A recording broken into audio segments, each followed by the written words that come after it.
Bienvenidos. Con el paso de las horas, sube la cifra de muertos en California por el incendio más destructivo que haya vivido el estado en su historia reciente. Las llamas ya dejan 23 muertos y cerca de 100 personas desaparecidas. El cuerpo de bomberos intenta a esta hora controlar los focos activos, pero la velocidad del viento dificulta esta tarea. Son 250.000 las personas que han tenido que dejar sus hogares como medida de prevención. No me gusta tener que venir aquí cada noche para decirles que hemos encontrado más cuerpos calcinados. Cuando nosotros damos una orden de evacuación, acátenla. Sin embargo, nosotros no vamos a dar una orden si no pensamos que hay posibilidades de que algo peligroso pase.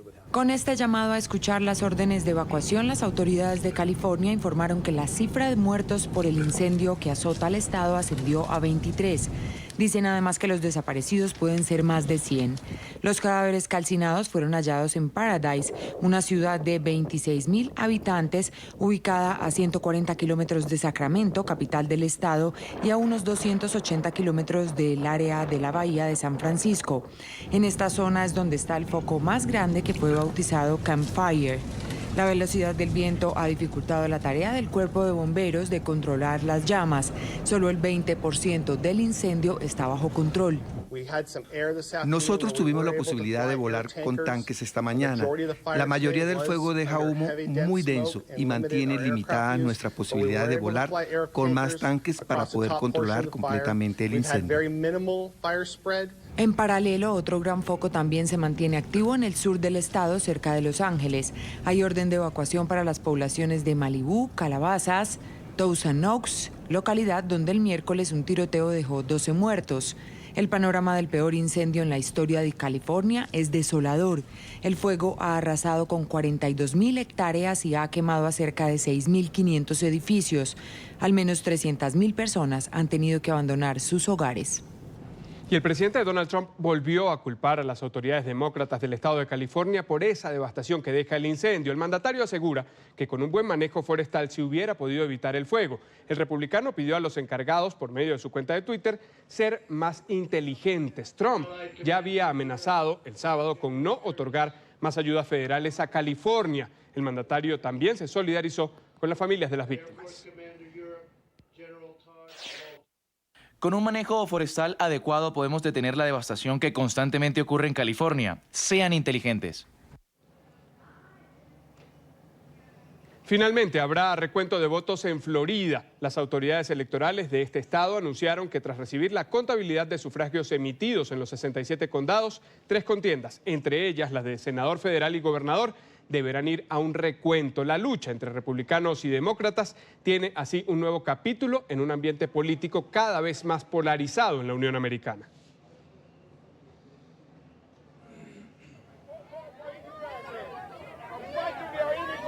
Y es que los ánimos en la Florida han estado caldeados en los últimos días. Decenas de manifestantes se habían agolpado frente a las sedes de las oficinas electorales en los condados Miami-Dade y su vecina del norte, Broward, en la que tanto republicanos como demócratas siguen pidiendo transparencia y que se cuenten todos los votos. Se trata del momento político más tenso que haya vivido la Florida en 18 años, después de que el candidato presidencial demócrata Al Gore exigiera un recuento tras perder las elecciones frente al republicano George Walker Bush por solo 537 votos en este estado que en esa oportunidad, en el año 2000, definió la contienda por la Casa Blanca. En Florida es obligatorio por ley volver a contar todos los votos cuando la diferencia entre dos candidatos es de 0,50 puntos o menos al finalizar el escrutinio. Incluso la legislación obliga a contarlos manualmente si es de 0,25 puntos o menos. Y es que en las elecciones a gobernador, según los últimos conteos, el republicano Ron DeSantis aventaja por 0,41 al demócrata Andrew Gillum, quien tras las elecciones del martes concedió la victoria a su rival conservador. Pero este sábado, tras el anuncio de reconteo, el exalcalde de Tallahassee, capital del estado, se echó para atrás. Permítame decirlo claramente, reemplazaré mis palabras de concesión con un llamamiento inflexible a un conteo de cada voto. Los floridanos que se tomaron el tiempo para salir, emitir su voto, participar en este proceso merecen el consuelo de saber que en una sociedad democrática y en este proceso cada voto será contado. Ron DeSantis no opina igual y aseguró que los resultados de los comicios son claros. Con la elección ya detrás de nosotros, ahora es el momento de unirnos como Estado mientras nos preparamos para servir a todos los floridianos. Desde el martes por la noche, eso es lo que he estado haciendo. Las elecciones al Senado también están bastante ajustadas entre el demócrata Bill Nelson y el candidato republicano Rick Scott, actual gobernador de la Florida, quien lidera con el 0,15% de los votos. El presidente Donald Trump insistió hoy en sus denuncias de un supuesto robo electoral sin ofrecer pruebas. Se están tratando de robar las dos grandes elecciones en Florida. Estaremos vigilándolos de cerca. La Florida ha sido históricamente llamado estado bisagra, es decir, nunca ha sido bastión ni de republicanos ni de demócratas y sus comicios han resultado bastante reñidos. Los resultados de los recuentos deberán ser entregados el próximo jueves antes de las 3 de la tarde, hora local.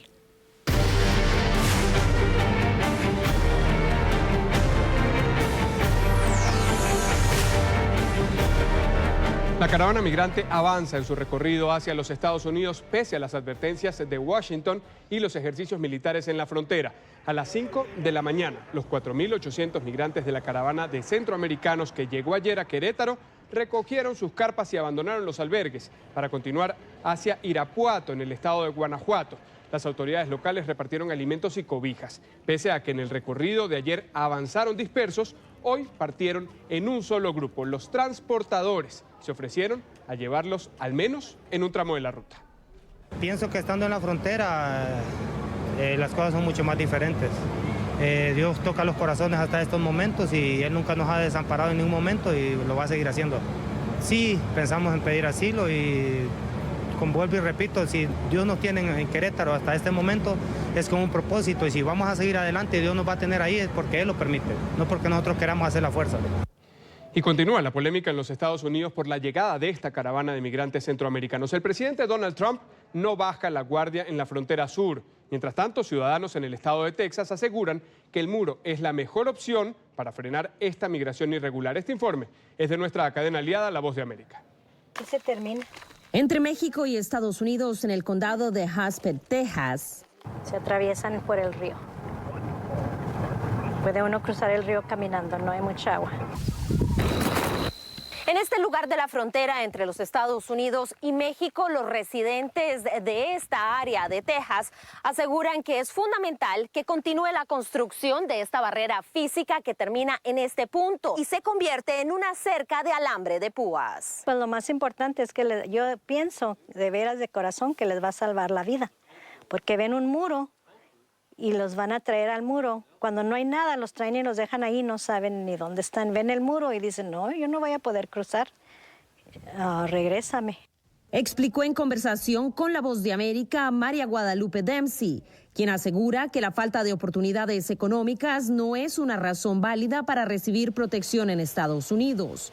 Sin embargo, para migrantes como el guatemalteco Juan Pablo Carrillo, de 34 años, quien espera su turno para entrar por un punto de entrada legal a Estados Unidos, sus motivaciones son más fuertes.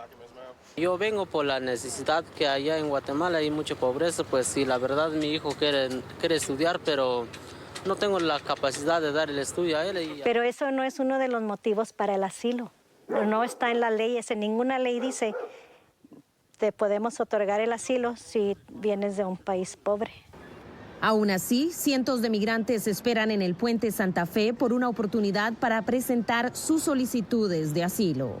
Según las más recientes medidas tomadas por el presidente Donald Trump, muy pocos lo lograrán, pues la intención del mandatario es, invocando una emergencia de seguridad nacional, negar la posibilidad de otorgar este tipo de protección humanitaria para aquellos que entren de manera irregular al territorio estadounidense. Algunos debaten la validez de sus argumentos. Sí, para mí es algo muy triste cuando escucho gente que habla de los inmigrantes de hoy como que si no les debemos de dar la bienvenida, aunque estamos donde estamos nosotros porque nuestros abuelos, nuestros padres, nuestros bisabuelos hicieron el mismo sacrificio para venir a este país, para poder beneficiar a sus familias. Y es lo mismo que están tratando de hacer los inmigrantes de hoy.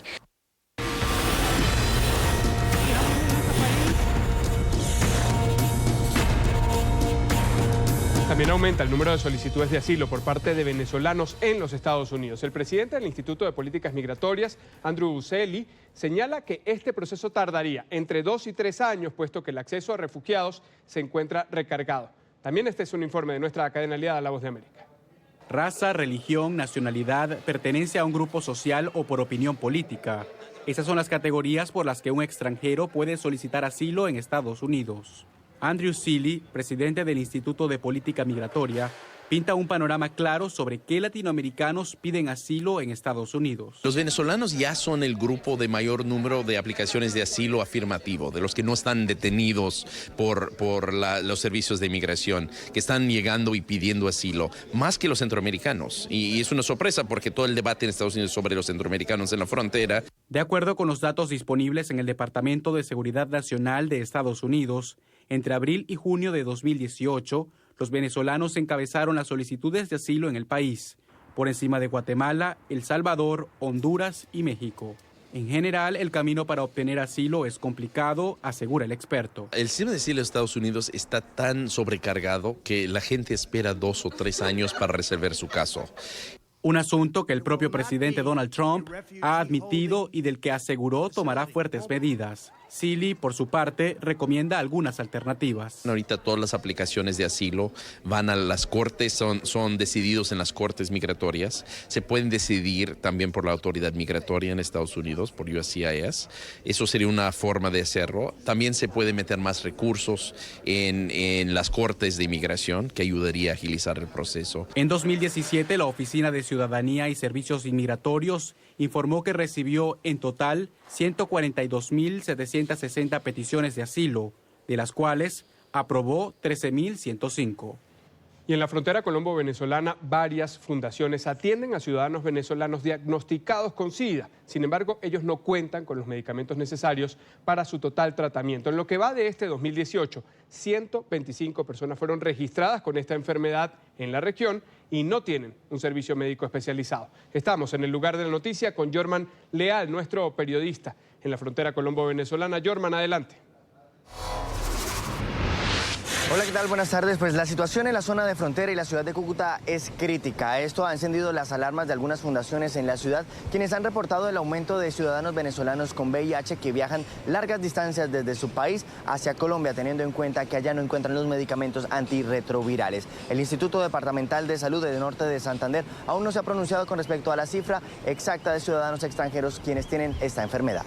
El aumento de solicitudes de medicamentos antirretrovirales para pacientes venezolanos con VIH positivo preocupa a diferentes fundaciones que ayudan con los tratamientos de alto costo. Hemos estamos alrededor de unas 125 personas. Son múltiples los medicamentos que escasean en Venezuela y el costo es tan elevado que les es imposible comprarlos, por lo que en Colombia tratan de ayudarles para conseguirlos. La mayoría están tomando un medicamento que en Venezuela se llama Viraday, acá en Colombia es Atripla y está compuesto por entrecitabina, tenofovir y efavirenz. Ese es uno de los medicamentos que nosotros constantemente estamos solicitando. Quedarse en Venezuela no es una opción. De hacerlo, esos pacientes con VIH sienten que estarían condenados a morir, por lo que recurren a Colombia para sus tratamientos. Quedarse no es una opción. Quedarse es someterse o ya firmar una condena de muerte. Las fundaciones en Cúcuta entregan de forma gratuita pruebas rápidas de VIH y preservativos, mientras que las entidades de salud realizan campañas de prevención para evitar las infecciones de transmisión sexual. Estas fundaciones le han pedido al gobierno nacional colombiano que declaren a Cúcuta y la zona de frontera en emergencia sanitaria, teniendo en cuenta el aumento de los casos de venezolanos con VIH. Mientras que en Venezuela, según los reportes de la Organización Panamericana de la Salud, más de 70.000 ciudadanos venezolanos no reciben tratamientos antirretrovirales. Esta es la información que les presentamos desde Norte de Santander. Para NTN 24, Jorman Leal. Continúen ustedes en nuestro Centro Internacional de Noticias. Muchísimas gracias, Jorman. Son muchas las situaciones que empujan a este éxodo de los venezolanos. Una de ellas, la alarmante cifra de la economía. Tan solo en el segundo trimestre de este año, más de 700 empresas han cerrado sus puertas y el 45% de las que quedan trabajan a menos del 20% de su capacidad. La Confederación Venezolana de Industriales, Conindustria, denuncia que hay un ahogo por parte del régimen de Nicolás Maduro, que lo que busca, según dicen, es acabar con la empresa privada. Las medidas económicas solo han servido para el control político y no para superar la crisis. 704 empresas dejaron de existir en solo 6 meses. Producto de unas políticas públicas que no te voy a decir que son malas, son malvadas, son perversas, porque están orientadas a la destrucción de industria. Las empresas han perdido la razón de estar en Venezuela. Ya no hay demanda producto de la pérdida del poder adquisitivo de los ciudadanos. Carteras de pedidos, como les dije, se van disminuyendo producto de la contracción del poder adquisitivo del consumidor venezolano, que habiéndose empobrecido producto de esta hiperinflación, no tiene suficiente dinero como para poder comprar muchos de los productos que las empresas van fabricando. Y es que Venezuela dejó de ser un país industrializado. Al punto en el cual pues ya no contamos con los insumos básicos que van generando los niveles de competitividad que un país requiere como para poder tener productos exportables que puedan sostener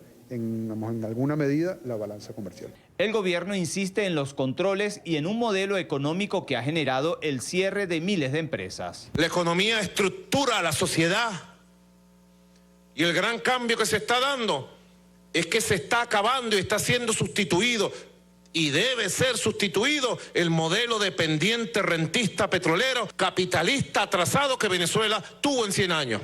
Mientras tanto, en la calle no hay fuentes de trabajo, no hay alimentos y reina la necesidad. Yo no sé, mire, mis hijos descalzos, le hace falta de todo y yo no soy su abuela, la mamá no tiene cómo mantenerlo.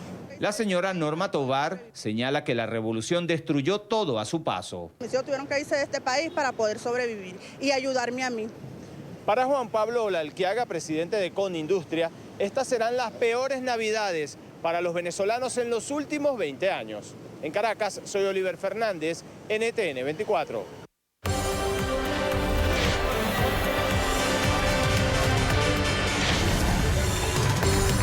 Un nuevo modelo económico ayudaría a los países de América Latina. Se trata de la economía circular. Expertos señalan que de aplicarse en la región se podrían generar más de 5 millones de puestos de trabajo. Este informe es de La Voz de América. Una economía circular que giraría en torno a la optimización de los recursos, la reutilización de artículos y materiales, además de colaborar con el medio ambiente, podría generar mayores empleos, explica el economista de la Organización Internacional del Trabajo, Guillermo Montt, quien resalta que el modelo actual de los países de la región es completamente opuesto al recomendado. En una economía circular pensamos desde el diseño del producto, que pueda ser reciclado, que tenga una mayor vida útil, que pueda ser reparado y pueda ser reutilizado. Y es que diferente a lo que muchos pensaríamos, lo que más genera empleo no es la cantidad de veces que se replica un artículo, no son los productos desechables. Un bien más duradero, un bien que se piensa para ser reparado, para ser usado por más tiempo, requiere reparación, requiere servicios que son proveídos por personas que generan empleo. Los teléfonos móviles más modernos, se explica, son compactos y tienen una vida útil de aproximadamente 2 años, lo que no encaja en este modelo. La solución estaría en una regulación más estricta. El cambio tiene que venir de un poco más atrás. Uno, desde los gobiernos, y ya hemos visto algunos gobiernos que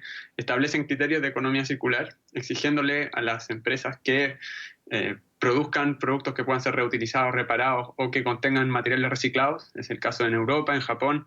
Aunque América Latina está lejos de tener una economía que genere al menos 5 millones más de empleos, señala que países como Brasil y Argentina abren posibilidades de que en un futuro se diera la transición, pues buscan mejores condiciones laborales para trabajadores de desechos.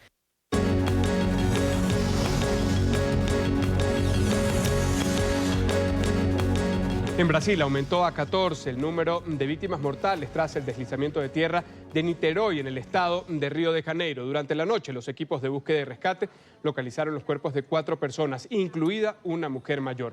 Por la inestabilidad del terreno, los bomberos decidieron culminar la búsqueda de sobrevivientes, pero van a avanzar con cautela en la remoción de los escombros. Defensa Civil mantiene el estado de emergencia ante la posibilidad de nuevos derrumbes en el Morro da Boa Esperanza por las lluvias que han golpeado la zona. En hospitales cercanos se siguen recuperando los 11 heridos, entre ellos 3 menores de edad. El alud de tierra sepultó el sábado en la madrugada 6 viviendas. Pude llevarme a algunos de mis sobrinos y están en el hospital. Mis 2 hijos también. Y mi pareja también está en el hospital. Una de mis sobrinas está desaparecida. Tiene 8 años. Vamos a hacer la primera pausa en el informativo de NTN 24 y cuando regresemos, las conmemoraciones del fin de la Primera Guerra Mundial y además manifestantes que con el pecho desnudo se atravesaron en la caravana de Donald Trump, allí mismo en Brasil, en París.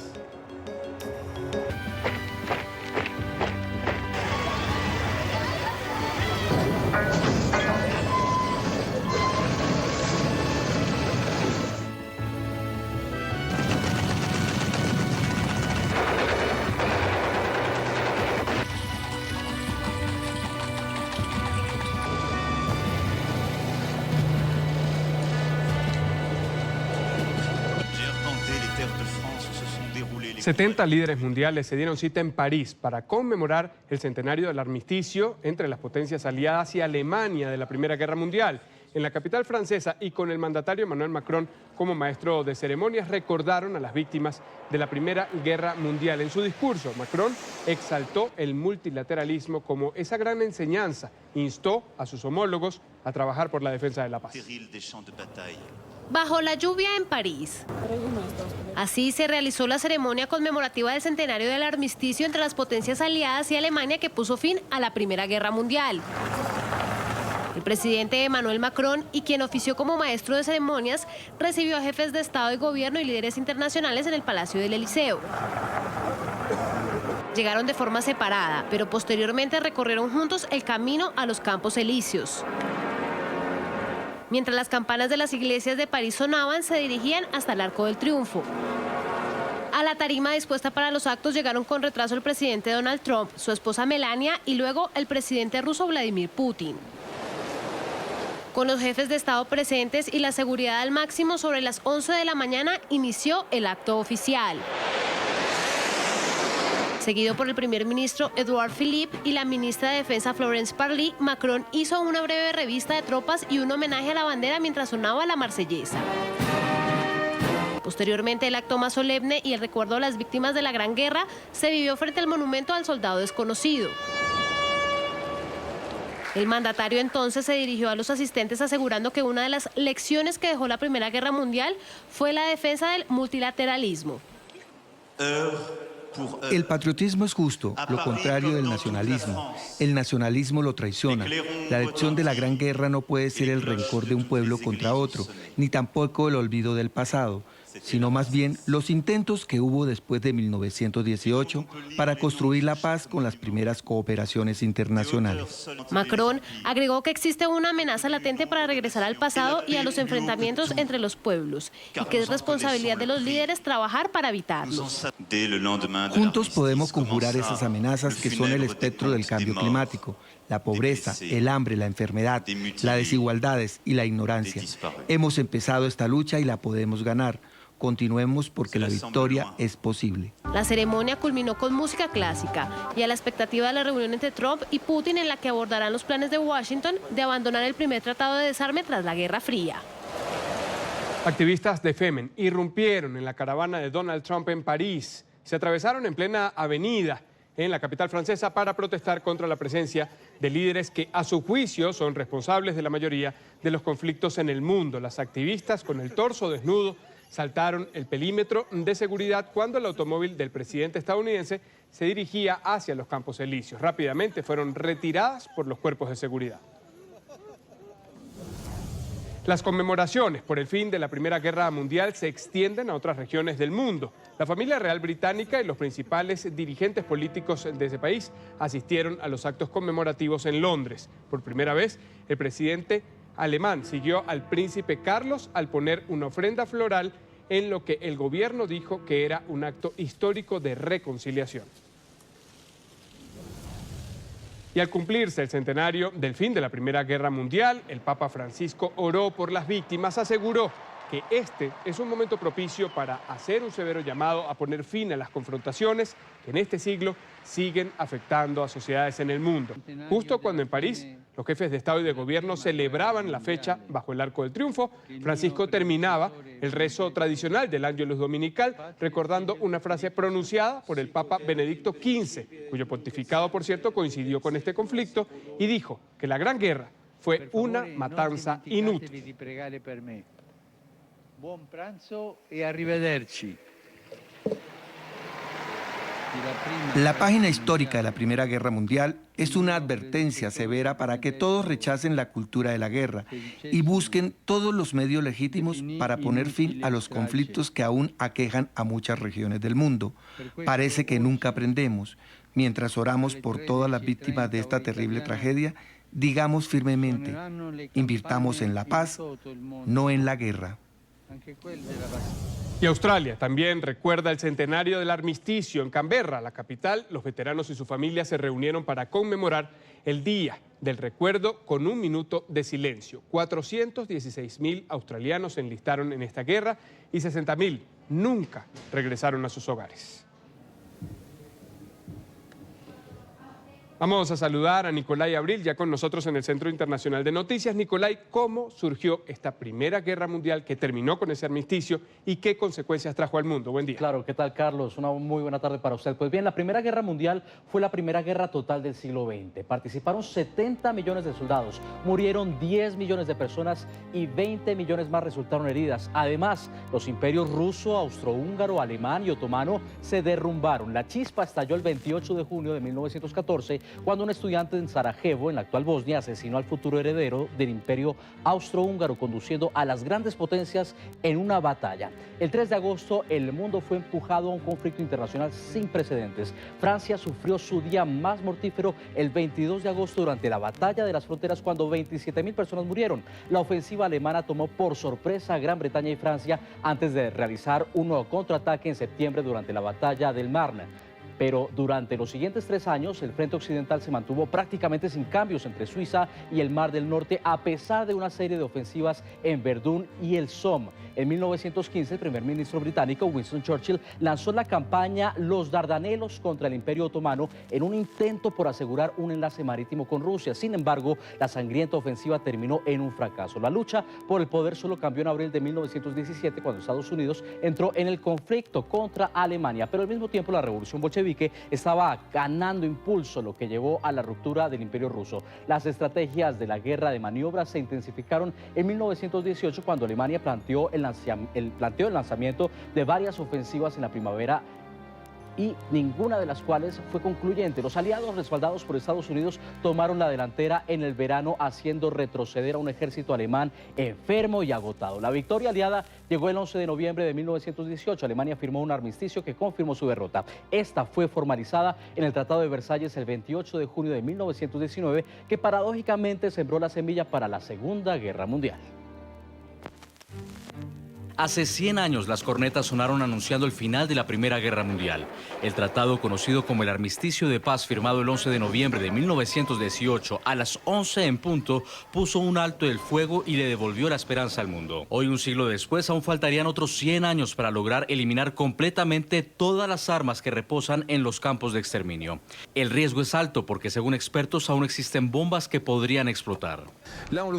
Aquí estamos en un sitio relativamente estable, porque estos son proyectiles que no se han disparado, pero aún así, aquí no estamos completamente seguros, porque nunca estamos 100% seguros que estos proyectiles no vayan a accionarse.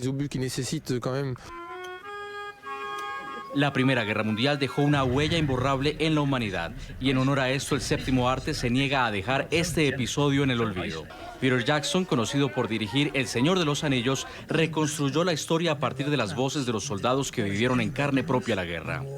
Se han hecho muchos documentales sobre la Primera Guerra Mundial y decidí usar estrictamente las voces de los muchachos que lucharon allí. Así que no hay historiadores, no hay narración, no hay nada. Jackson contrató lectores forenses de labios para que interpretaran las conversaciones reales que tuvieron los soldados en los campos de batalla y así darle vida a los personajes. Para conservar la esencia del documental, se restauraron las cintas originales, se reconstruyeron los fotogramas faltantes y se les dio color a las imágenes. Según Jackson, su documental no es una historia más sobre la guerra, sino que es la historia de los seres humanos que lucharon en la contienda. El presidente de Colombia, Iván Duque Márquez, es uno de los mandatarios que se suma a estas actividades en París. Al llegar a la capital de Francia, hizo una fuerte advertencia en lo local a los guerrilleros del ELN que están en Cuba sin autorización. Él afirmó que se deben hacer efectivas las órdenes de captura en contra de estos cabecillas del grupo subversivo que tienen en su contra circular roja de Interpol. El mandatario también se refirió a los actos terroristas del viernes en varias regiones del país. Señaló que con estas acciones el ELN se aleja cada vez más de los diálogos de paz. Estamos en el lugar de la noticia, el reporte con nuestro enviado especial a Francia, Juan Pablo López. Juan, adelante. ¿Qué tal? Es un gusto saludarlos desde las calles de París con lluvia a esta hora. El presidente Iván Duque, el presidente de los colombianos, llegó hasta esta ciudad para participar en varios eventos conmemorativos al armisticio, los 100 años, que dieron como final a la Primera Guerra Mundial y además también en otras reuniones que tienen que ver con la UNESCO, con la OCDE, por ejemplo, será la primera vez que un presidente colombiano se dirija al Consejo de la OCDE y además algunas reuniones bilaterales. También el presidente Iván Duque va a participar en algunos eventos que tienen que ver con economía, con contribuciones que quieren hacer algunos empresarios franceses también a la economía colombiana. Pero a su llegada aquí al aeropuerto de Orly en Francia, pues el presidente Iván Duque se refirió al ELN, la guerrilla del ELN, con quien sostiene desde hace algunos meses una negociación que está suspendida por este gobierno justo hasta que se den algunas muestras de buena voluntad, lo ha dicho el gobierno del presidente Iván Duque reiterativamente, que liberen a todos los secuestrados y que terminen los actos terroristas. Lo que dijo el presidente Iván Duque a su llegada a París. Yo reitero lo que he dicho tantas veces, si el ELN quiere hablar de paz, bienvenido, si libera a todos los secuestrados y si le pone fin a los actos criminales. Cada vez que produce un acto criminal el ELN se aleja mucho más de cualquier posibilidad de conversación. Si ellos quieren persistir en esta escalada de ataques a la infraestructura, de intimidación, de secuestros, lo único que va a recibir de parte del Estado es toda la capacidad ofensiva, disuasiva y llevarlos al Poder Judicial para que respondan por sus crímenes. Nosotros ya hemos venido haciendo expresiones a través de la Oficina del Alto Comisionado para la Paz y la Fiscalía. Las personas que tienen circular roja, que no estaban autorizadas para estar allá, tienen que ser entregadas a las autoridades. Y el tema de las órdenes de captura es de vital importancia, toda vez que se ha conocido que algunos jefes de esa guerrilla, estamos hablando de Gavino, por ejemplo, que tiene circular roja de Interpol, que estaría en Cuba haciéndose tratamientos médicos, pero que no haría parte del equipo negociador que tienen las órdenes de captura suspendidas. Esto es, el presidente Iván Duque le está pidiendo a los países que tienen convenio con Interpol, incluyendo a Cuba, que entreguen a esta persona a las autoridades y que se capture inmediatamente. Más adelante el presidente Iván Duque va a participar también en los actos conmemorativos de los 100 años del armisticio que terminó con la Primera Guerra Mundial. Lo hará junto con otros 60 jefes de Estado que hacen presencia aquí en París. Y más adelante también estará reunido mañana, por ejemplo, con la UNESCO y también con miembros de la OCDE. Les estaremos entregando todos los detalles aquí en NTN 24. Desde París, en Francia, Juan Pablo López. Un saludo. Gracias por seguir con nosotros. La compañía aeroespacial estadounidense Rocket Lab, con sede en Nueva Zelanda, lanzó con éxito el cohete Electron. En junio pasado, por una falla en uno de sus controladores de motor, tuvo que ser suspendida esta misión. Luego de varios meses, la nave espacial despegó desde una plataforma privada y ya se encuentra en órbita. Se busca con este tipo de cohetes desarrollar investigación y ampliar la variedad en ciencias en órbita. Y escuche esto, esta semana el multimillonario Bill Gates, fundador de Microsoft, se presentó en un foro de su fundación en China con ese frasco lleno de excrementos. Él busca denunciar la falta de retretes en los países en desarrollo y el grave problema sanitario que esto representa. Pero ¿de qué se trata la llamada revolución del inodoro que defiende Bill Gates? En esta nota se lo vamos a contar. Bill Gates ha estado ocupado en su segunda vida como filántropo multimillonario. Esta semana en China dio el siguiente paso en su cruzada contra la pobreza y la enfermedad al mostrarle a la sala un frasco de excrementos.